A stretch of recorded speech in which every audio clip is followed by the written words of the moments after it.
Presidenti Amerikan Joe Biden zhvilloi të hënën një bisedë telefonike me kryeministrin izraelit Benjamin Netanyahu, të cilit i kërkoi një armëpushim të përkohshëm në luftën që po zhvillon me Hamasin për t'i ardhur në ndihmë palestinezëve që ndodhen ende në Gaza. Por kërkesa e bërë prej tij për një pauzë humanitare nuk u pranua nga kryeministri izraelit. Zëdhënësi i Këshillit për Siguri Kombëtare në SBA, John Kirby, tha se SBA-ja do të vazhdojë të avokojë për një pauzë të përkohshme dhe të lokalizuar të luftimeve.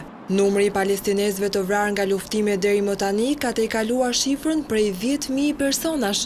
Sipas Ministrisë së Shëndetësisë në Gaza, mbi 4.100 viktima janë fëmijë, por pavarësisht numrit të lartë të viktimave, SBA sipas Kirbit nuk do të ndërpresë ndihmën për Izraelin. Ai insistoi se asnjë shtet nuk do të toleronte sulmin e Hamasit, ku mbetën të vrarë mbi 1.400 izraelit. Izraeli është zotuar se do të shkatrojë grupin terrorist të Hamasit dhe se nuk do të tërhiqet nga sulmi.